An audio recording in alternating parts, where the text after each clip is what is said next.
Happy New Year, friends! I hope that you had a wonderful holiday season and are settling in to the newness of this brand new year. I always love a fresh start to a new year. I love dreaming about the possibilities and wondering what is to come. I don't know about you, but I don't make resolutions. I make goals. And there's a difference to me. There is a difference between I resolve to do something and I just want to learn something new. I want to be something better. I want to strive for something different. And so today on the podcast, This Know Before You Go, we are talking about the goals you are setting for your home and why you need to set them before you go make any purchases, before you go and make any big changes, before you go and, quite honestly, reset the whole thing. All right, enjoy today's show.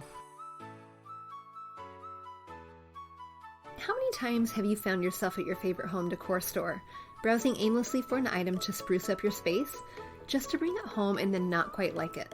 Or find that your effort didn't pay off the way that you imagined? That rug you bought? Too big, too small, or too brown? And the curtains? We don't need to go there.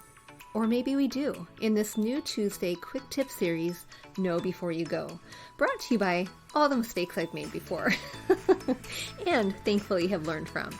Hey, I'm Danny, a former first grade teacher turned home decorator. Going from a dual income to a single income so I could stay home with my babies meant budget, like ramen eating, Goodwill shopping budget. And I've learned a few things along the way, and definitely made a few mistakes. But I am so excited that you're here learning how you can know before you go. So put down your credit card, grab a notebook and a pen, because you're definitely going to want to take notes. How many of you by this time that you're listening to this podcast, are so over the holiday decorations? You are so over tripping over the ornaments that have fallen to the ground, the pine needles that are piling up underneath the tree, the stuff that is on the mantle, and you are just itching for a brand new start. Is that you? For me, I generally like to refresh my space, not quite before the new year. In fact, I don't think I've ever done it before the new year. This weekend, I'm planning on putting away my Christmas things, saying goodbye for another year, and I'm ready for the blank surface. I'm ready for the fresh start, the clean slate. I'm ready for it. And if you're like me, you might be ready for it too, but you also might have the itch for something new, to replace what was Christmas with kind of a new look, a new vibe, a new feel, a new something. Your home might feel something. Is that you? Am I hitting the nail on the head here? I know for me, every year I do get the itch around this time to not necessarily buy something new, but to make a change in my home. And I don't know if it's the cooler weather. I don't know if it's the longer evenings. I don't know what it is. I don't know if it's the fresh start of the new year and that freshness being I want something fresh in my home as well, but it hits me every year. And as it's hitting me this year, I'm thinking about how it might be affecting you. And if you are in that same boat, and before you make any changes to your home, I want to encourage you to pause just a second, to put down that credit card and to really attempt some intentionality here.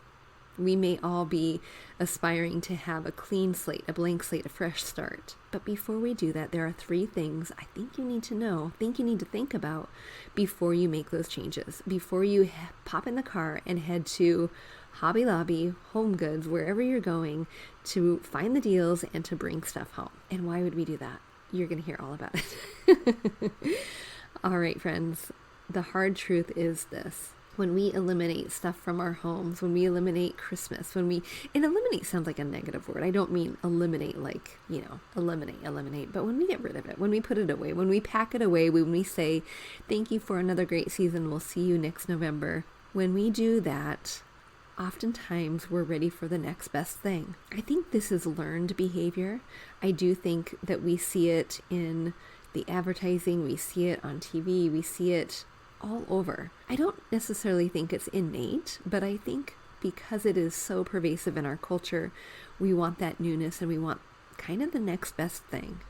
And the next best thing for you might be replacing your Christmas pillow with something that's a little bit more wintry, or maybe even leading into spring. But before you do that, let's make sure that we are not locking ourselves into a purchase that dictates our plans. Do you remember me talking about that? Sometimes when we make a purchase that is so big, we kind of get locked in. We get handcuffed. We get beholden to this big purchase because it costs a lot. And then all of the design plans around that need to be bent toward that big purchase. Because if you're anything like me, you don't necessarily have several $100s to spare.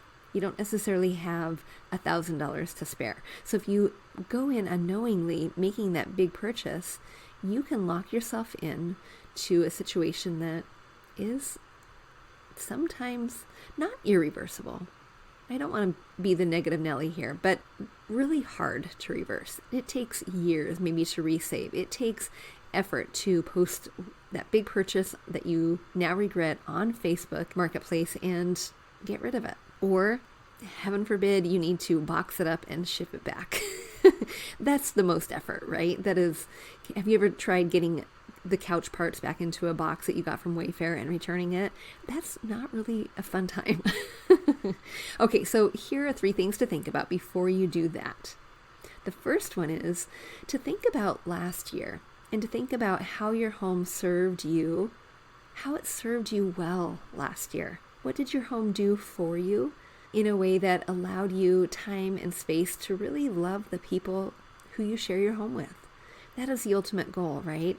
To create homes where we feel like we can enjoy, relax, and just invest all the time into the people we share our homes with, whether that is the people who are living with us or the friends we invite into our space, and even the little fur babies who take up residence there too. How did your home serve you well?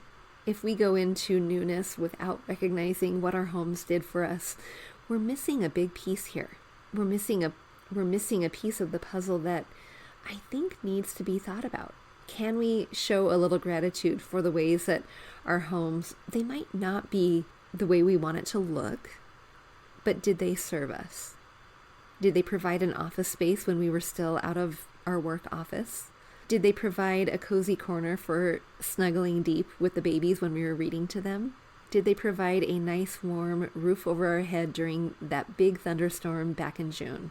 What did your home do for you? And can we just offer a teeny tiny bit of thanks and gratitude before we decide to lambaste it with all the new things?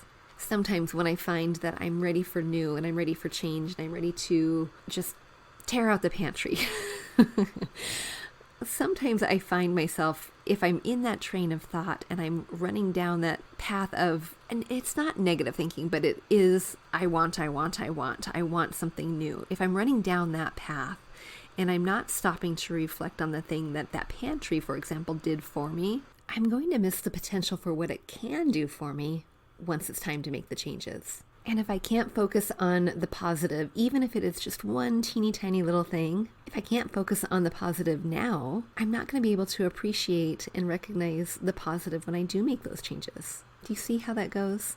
So take a minute before you make any changes and think about the ways, both big and small, that your home served you before making any changes. The second thing is to think about the ways that maybe your home or the room you're working on, or the pantry in my case, or whatever specific space that you are itching to make that change happen. Think about what you want it to do for you. We've already recognized the good things, but how can we make it even better? How can we change whatever change you're thinking about, dreaming about, planning on? How can we make that change even better? How can it function better for our family? How can it serve us better? How can we make the space meet the needs in a way that they aren't currently meeting? And sometimes this requires thinking outside of the box. Sometimes this requires a second pair of eyes. Sometimes this requires a friend coming over, having coffee, and asking her the questions. Sometimes this requires a phone call, a Zoom call, a FaceTime call. Sometimes it requires someone else getting in your space to take a peek at what it is that you're wanting to change and to be that neutral opinion and a fresh set of ideas. Just recently, I did that for my brother. He needed a little bit of help rethinking his kitchen cabinet storage. And when he first moved into this space, he put things where he thought he should, and just to get them off the floor and off the counter and off the table, and he put them away. But as he was thinking about the functionality behind it and wanting to make change, he invited me into this space so that I could help him. And having that extra set of eyes, that extra opinion, that we were able to bounce ideas back and forth with each other, so that because it's his space, but he just needed it to function better for him, how we were able to work and partner together in order to make that space more functional. But having that neutral third party, the person who's not living and breathing inside of that space, look at it with a fresh set of eyes, a fresh set of opinions, a fresh set of ideas, in order to allow that space to really meet the needs of the person who is using it daily, that can be really, really powerful. So I encourage you, when you are thinking about refreshing a space, to really think about how that space is functioning for you currently and how you might want it to perform just a little bit better. Write all of those things down, the goals that you have for that space, and then invite someone else to come in and take a peek at it to see if they can offer any other ideas or insight into the space that you might be missing because you are living it and in it every single day. And the third thing that you can do before you rush out to make those changes is to make a plan. Now, we've already done a little bit of pre-work. We've already recognized the ways that our room or our space has done a good job serving us. And we've already made a list of the ways that we think it can do better. But there's more to it than that. Creating an intentional plan is so incredibly important. We've already talked about how sometimes you can be bound or locked in to a design style or a design direction based on a purchase that you made that was not pre-planned. I have seen this so many times, and the thing about it is that oftentimes the clients recognize that they are bound to this item. They're bound to it. They're bound to it because it was nice when they bought it. It was expensive when they purchased it. It was good enough when they purchased it. And so why would they change it? Why would they? And leaving it as is can lead to a whole array of, I don't want to say problems, but then decisions to be made. It can lead to being a bully in the room. It can lead to making further decisions going down a design path that you just don't want to go down. If you have a mission style table, for example, and now you're realizing mission style is absolutely not the style you're going for, you might now be bound to this thing because it cost you $1,200, and it may have. And what an investment and an opportunity that was, but now you're beholden to it. And that can be really frustrating. And that can be a point of contention that I often see with couples when they are working to think about updating their space. One person is beholden to this thing that was perfect in its prime and it cost a lot then, but now we need to design around it. And that can be very incredibly frustrating. So note to self, before you make any purchases, before you make any big purchases, before you make any investment piece purchases, think about creating a plan. Oftentimes we'll do this without even knowing it when it comes time to refresh little things, like things that we might put on a mantle, things we might put on a bookshelf, pillows we put on a couch, or throw blankets. But those are a little bit easier to correct. The $25 price point or even the $100 price point can sometimes be easier to correct than, say, the expense that we put into the cost of the table. So how do you do that? How do you make a plan for a purchase other than saving the money? Because we all know how to do that, right? And we can come up with ideas for even how to save our pennies for when we can make that big change. But sometimes the change that you want to make isn't so big cost-wise. It is just a refresh that is kind of like dominoes. So how do you plan for that? Friends, you start with learning your aesthetic. That is what you do. Making sure that you are solid on understanding what it is your unique design style is. And if you're not sure, pay attention to design elements that you gravitate to over and over and over again. Start there.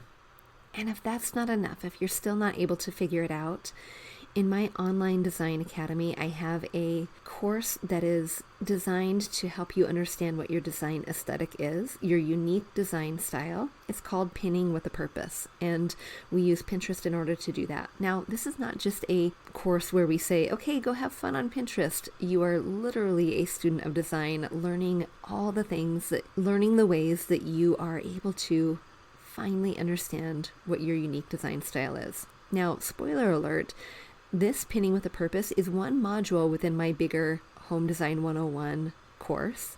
So if you're planning on doing that in the spring, because the winter session is now closed, if you're planning on taking Home Design 101 in the spring, you don't need that because you'll get it in Home Design 101.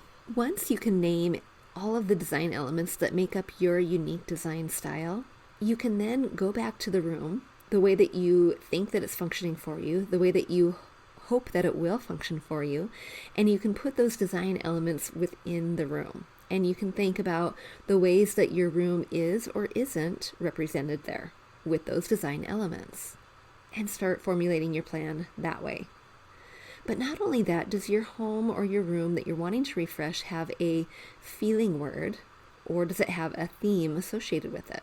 And if it does, are the design elements that are part of your aesthetic pointing back to the theme and the feeling word? Do you see how this is multi-layered, creating a plan? It's multi-layered, it's multifaceted, and something that we dive really deep into in Home Design 101. And then, of course, you want to think about your color palette. I know. There really are. This is a multi-layered onion, isn't it? And some of you might be sitting there scratching your head thinking, oh, this sounded really, really good until now all of this. That feels maybe above my head. And friends, it might. In a podcast being delivered to you in 15 minutes, it might be. Is it learnable? Absolutely, because it is teachable. But the bottom line is, think intentionally before running out, making the purchase, so that you're not beholden to that design element as you move forward in that room refresh. Make a plan and be intentional. Now, friends, you have a lot to think about here. What action steps can you take today, and what support do you need? I have a couple options for you. The first option is to send me an email at figandfarmathome@gmail.com and get on the wait list for the spring session of Home Design 101. That class isn't going to be starting until April, but you can get on the wait list now to make sure that you have a spot waiting for you. The second idea is for you to book a Decorating SOS call. It's a 1-hour conversation that is directly intended to create a plan for you with the first 3 action steps to get you started in the room refresh that you want. You get pointers for how to understand what your aesthetic is.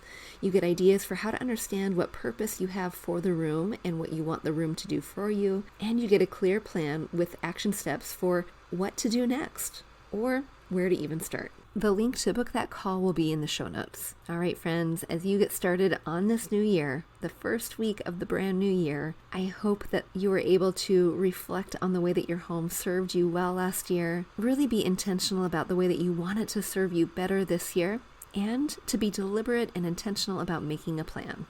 And until next time, I'll see you soon. Hey, real quick before you go, if you learned something new or found value in today's podcast, would you head over to iTunes to Fig and Farm at Home and leave a review and subscribe to the show? That would be awesome. And if you'd like to connect with my community of mamas who are learning to be intentional storytellers within their own homes, join us at bit.ly/design101 group. There's always more room at the table. See you soon.